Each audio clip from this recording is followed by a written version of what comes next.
So, Stevie, curious here. You've had your own kind of a spiritual warfare situation.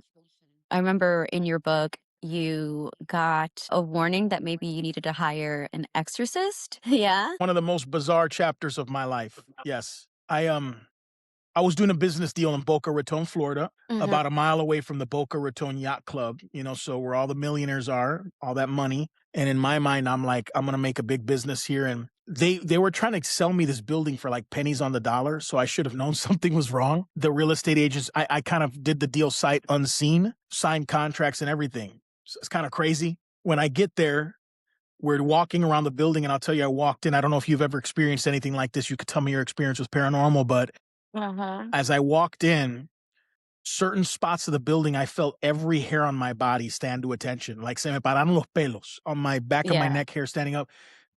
Something was so weird. Like, what happened here? It was almost when you walk into a room where something happened before you were there, you almost can tell.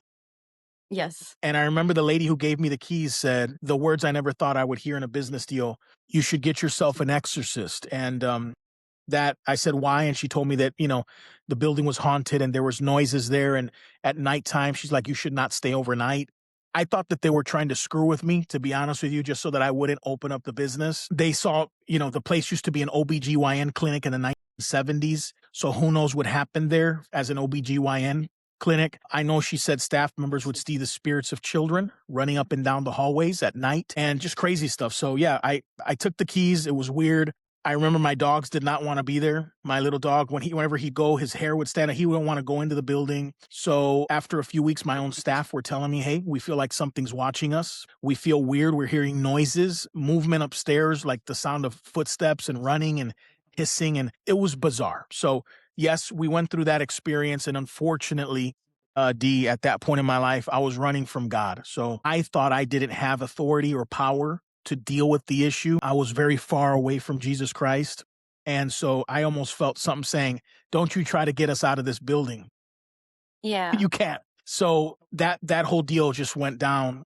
And then later I came back to Jesus Christ. But by the time I found my authority, it was too late. Have you ever had experiences like that? Or what are your thoughts on that whole bizarre episode? Yeah, I think that there's a lot of places that are haunted and hold like the reminiscence of things that have happened there, the energies. You have demonic entities, you have spirits that are lost, spirits that are not ready to move on. And, time isn't exactly like linear. So the time that they spend over there in, the fourth dimension to the time that we spend in here, the third dimension is like completely different, but happening at the same time, all simultaneously. It's crazy. But yeah, I've had a lot of weird experiences, encounters in my home, on vacation, in Colombia. A lot of weird Can you things tell tend to us like one of the happen. scariest ones you've had or like craziest paranormal experiences you've had? Where I had like a lot of things happening all at once in multiple different places was on the specific trip that I took with my friends to Dallas. And a lot of us in that group, you could say, were like witchy or practiced certain witchy things. One, she sees them, like, she sees, like, me and you. She sees them clearly. I feel them. I get that, like, I get this weird sensation in my throat. I feel like something's, like, sitting on my chest, like how you have the hairs stand up on your body where you get that I just feel like something hits me. And, it's usually when it's, like, something negative or heavy. Another one of my friends was, like, really good and, like, into astrology. So we're all very witchy, and we're sitting in our Airbnb. Girl, Sophia, the one that sees them, she just starts staring at the stairs like this, and I'm like and I wasn't even paying attention. I was just feeling like that feeling, and then she looks at me and she's like, "Oh, you feel him?" And I'm like she's like, "He's right there on the stairs." And I'm like, "Oh, no way." And I'm like, "Well, I definitely feel something and it doesn't feel very pleasant." I'm like, "It's that feeling I get." So I'm like, "You know what? Let me run upstairs. Let me get my pendulum." So we get the pendulum and we start talking to it. And then Sophia at that moment freaks out and says, like, because one of the girls was like, "Can you give us a sign? Like, can you do something?" And Sophia's like, "Nope, absolutely not. We're done. We're not doing this." And she shuts it down. She's like, "It's not just the one that's in here. There's another one that's circling around, and he's very angry, and we're not doing this." So during this particular trip, we wanted to also like do girly things, but work on content. So we had hired this, like, we rented out the studio. And after that pendulum thing, a bunch of things started happening in the studio. The fans were moving. We turn on these TVs, they would just get shut off. In one particular room, the gimlet was tracing somebody else's face and nobody was there. So, like, we're here and the gimlet's just going off. The energy felt really, really heavy, particularly in that room. And yeah, it was just creepy. It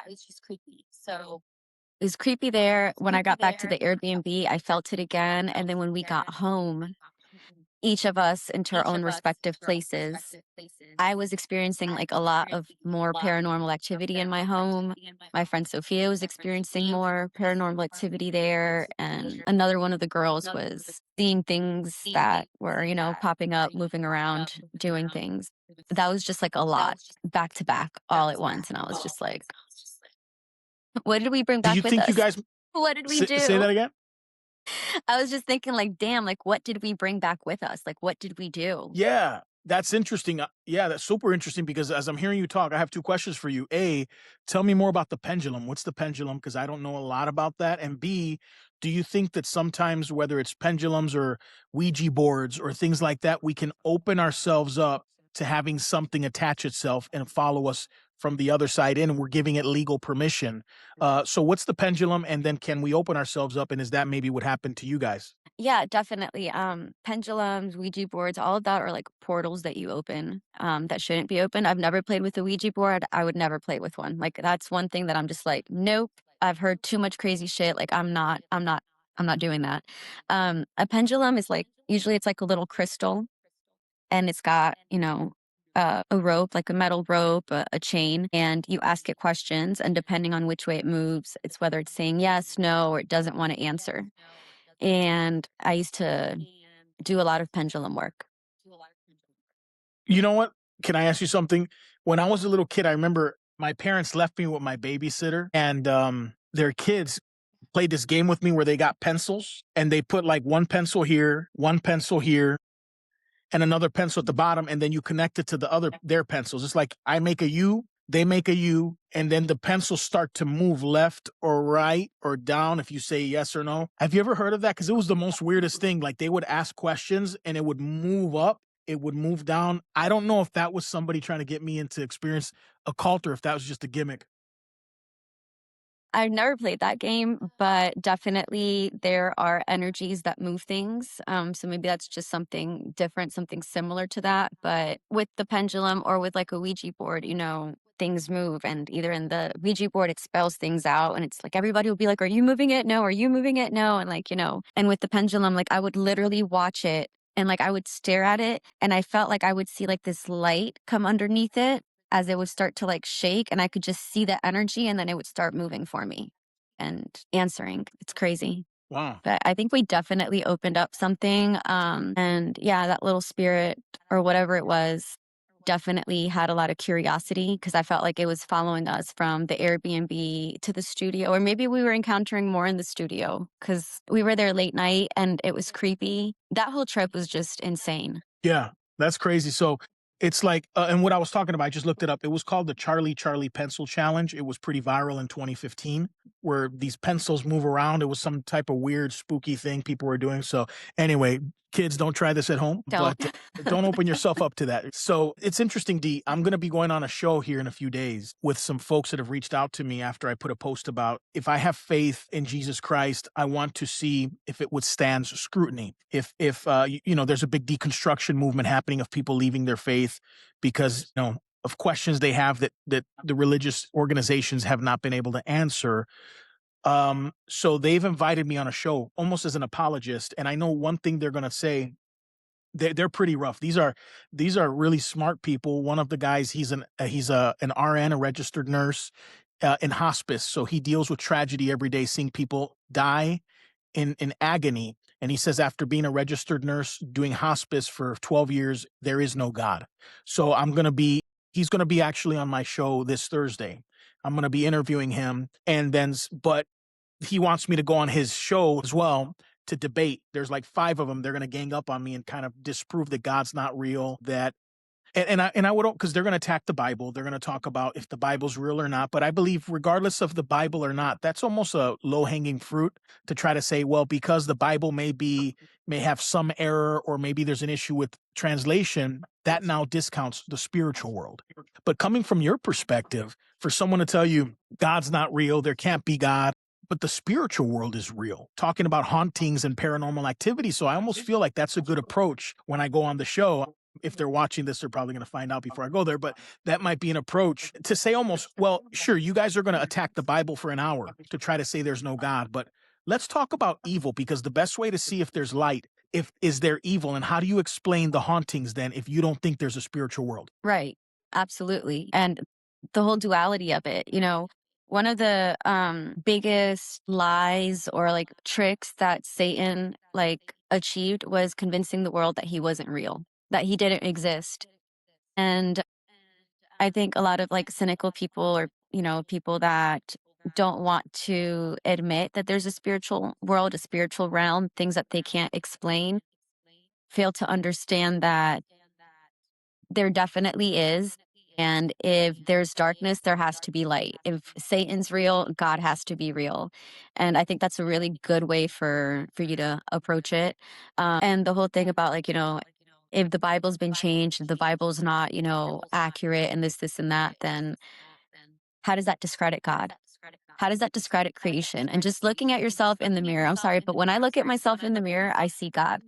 The way that He intricately designed me, created me. When I go outside and I look at the trees and the sky and the birds, and the way that everything is just so perfect, just perfectly created. To me, that's not evolution. To me, that's just like, it's Him, it's the Yeah, creator. and you know what they're going to tell me, D? And I want to see your take on this. If you were to have said that, because I sat back Sunday and I watched 2 hours of them, they totally annihilated about 20 Christians that went on and debated them live in front of everyone. That's what I'm jumping into. I'm jumping into the lion's den. And one of the things they said, if there's a perfect God, like you said, if you see God in yourself, creation, their biggest issue with this God is childhood cancer. And why then is there childhood cancer? And why would a God that's supposedly loving allow childhood cancer? They're going to ask me that. What would you say if they ask you that? Oh, see, this is where I would get into like reincarnation and stuff that's like way off Christian base. I would get into the Yeah, well, spirituality sense give of me, it, yeah, I love it. Give me your perspective. How would you kind of take that on?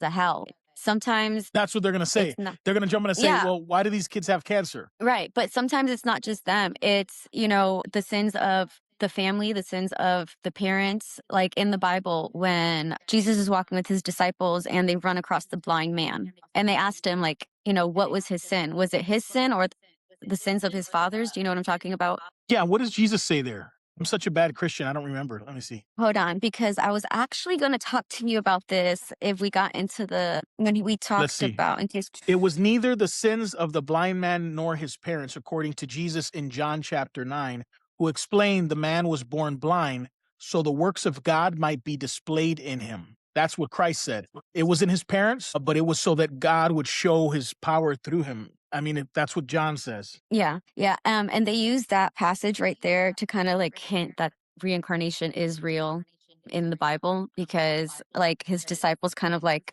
by asking, like, was it his sin or was it the sins of his fathers? How can a man that was born blind, had never committed sin, how would he be blind? So you got your hands full with that podcast Yeah, coming because up. they're going to keep coming, and what they'll do, and then they'll come and they'll dismantle you if you're not ready. They'll say, "Well, so do you believe in a moral God that gave us morals?" Sure, because He created everything, and I've seen Him do it. And then they say, "Well, and there's a certain part of your brain that when you study serial killers and stuff, they don't have the ability to have empathy." Well, if you remove that part of the brain, they can't have empathy, or it doesn't even work when you study these criminals.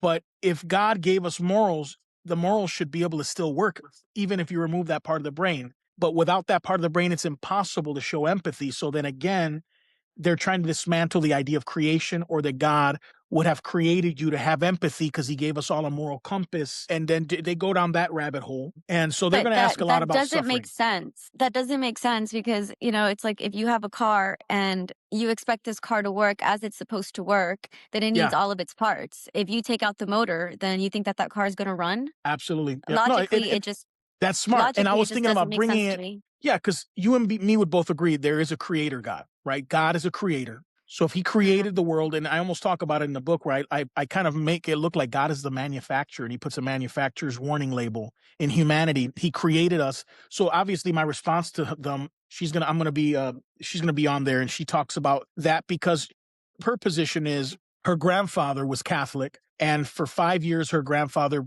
prayed for his best friend who had a terminal disease and the guy never got healed. So then her grandfather left Catholicism because God didn't heal his best friend.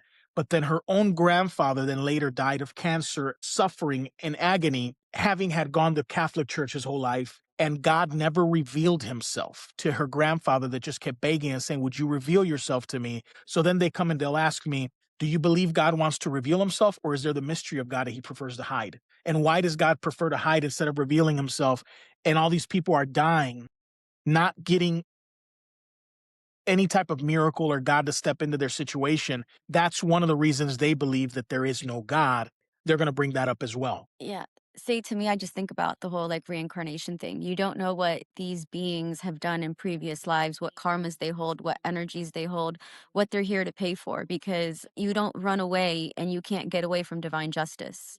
And, this is where we go from instead of being, if we were to look at reincarnation, okay, and if we knew that reincarnation was 100% true fact, this is how it works. You have to take the emotion out of it and then look at it logically.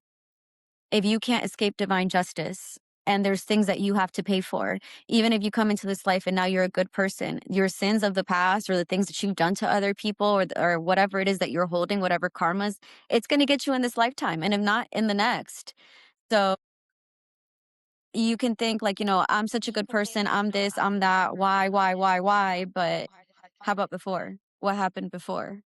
What did you do before? And we get caught up in the emotions and the feelings of, my grandpa was a good person, my grandpa this, my grandpa that, or that innocent little child. But to me personally, with reincarnation, our story is a lot longer and we carry a whole lot more than what we're led to believe just in this lifetime. So you believe you reincarnated, you were someone else another lifetime? I've been here a lot of times. You ever heard like when people say like they've got an old soul, Yeah. got a really old soul? Yes, I've heard that. So, Yeah. yeah, my only hiccup with it, I guess, as a coming from the Christian perspective, and we talk here as friends, and I let you know kind of where I come from. It's like I'm like, okay, if reincarnation was real, and you can just get a do over, right? Like on a video game, Super Mario Brothers, one life, two life, three lives. My only issue with that is again, what was the purpose of Jesus Christ that we've agreed that we believe in? Because at the end of his story, D, at the end when he's on the cross, there's a thief next to him, right? Who knows if he was reincarnated or not, based on your view. But I know he looks at Jesus and they're both hanging there dying, and he goes, please remember me when you come into your kingdom. And Jesus looks over and says, this day you'll be with me in paradise. If reincarnation was a real thing, wouldn't Jesus have just said, you're going to come back, you'll get a second or third chance? Jesus never taught of reincarnation. If he did, please tell me where. And B, what would be the purpose of the cross and hell? Because Jesus is one of the people who talked the most in history about hell. I mean, he talks about it all the time. If you look at the gospels, what's the purpose of warning people from hell and telling them to change their lives if there's this one chance, two chance, three chance? Anyways, any thoughts on that? If I were to kind of push back from a Christian perspective? So when you talk about how when he was on the cross and one of them asked for forgiveness and for him to be remembered, I have to go back and I have to look, but I'm pretty sure that that account is actually conflicting because in one gospel like it says that that's what happened. Somewhere else it says that that's not what happened. So that's one of the contradictions and where the Bible that's kind of like, a little scandalous. So there's that. Okay, And so like in one then gospel, it talked about the story of the guy hanging, and then in another gospel, it may have omitted that story, is what you're saying? It wasn't there? that both in one of them it says that both of them mocked Christ, and then in the other one it says that one of them asked for forgiveness and the other one didn't. So I'd have to Okay. go back and find it for you and show you that. So that right there is, a little weird. When I was talking to you about the I'm blind fact man, checking it, right? by the way. Cool. Let's see. Yeah, go ahead.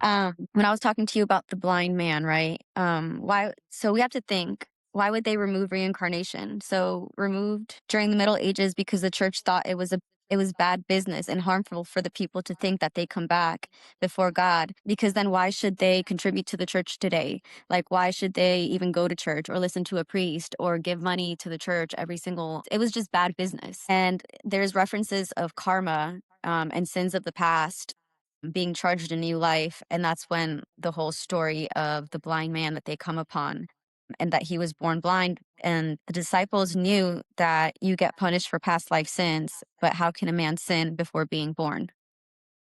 So there is that.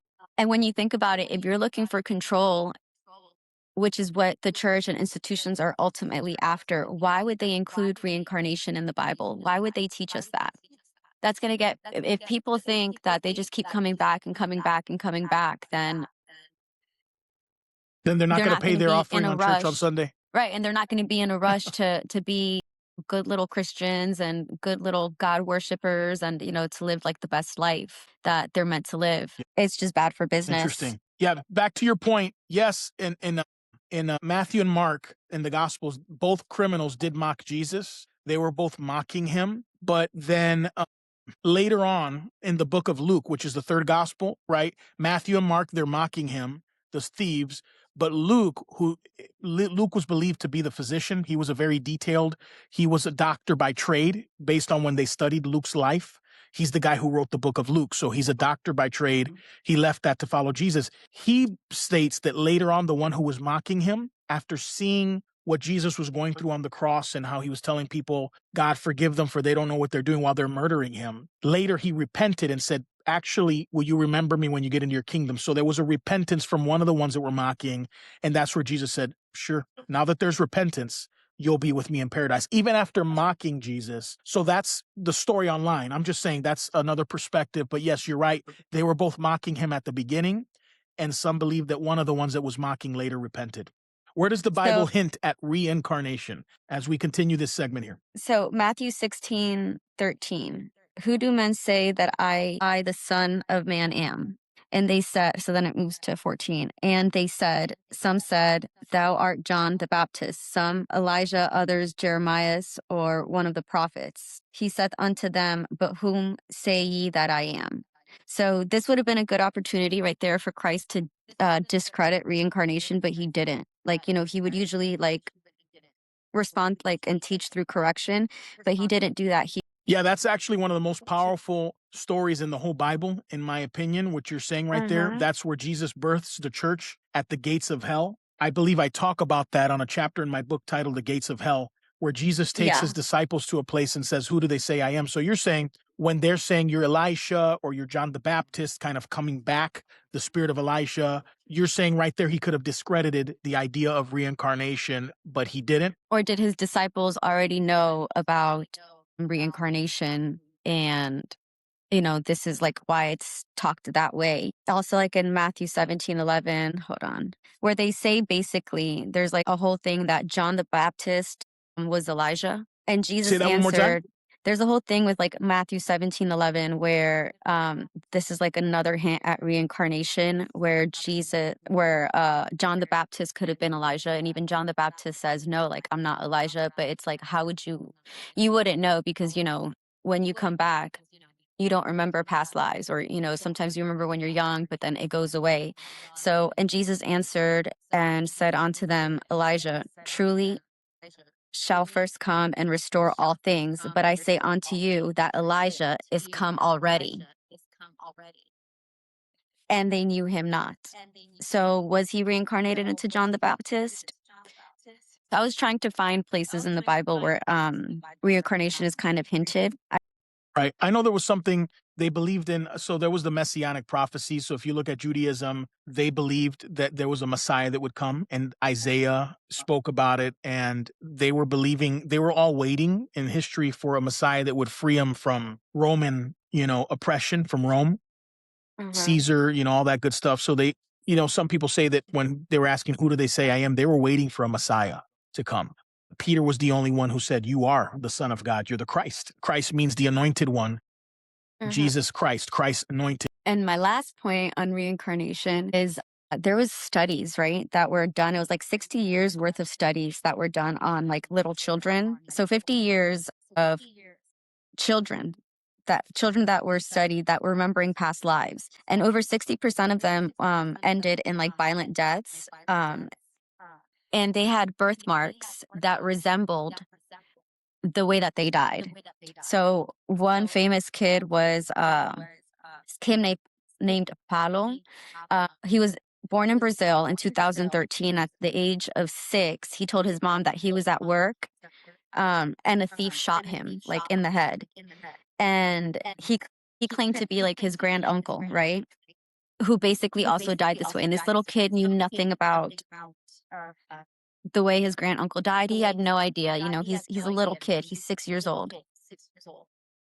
And it was funny because the kid Paulo was born with a rare defect in the cavity of his skull that was compatible in the same exact spot where that grand uncle that he claimed to be was shot at.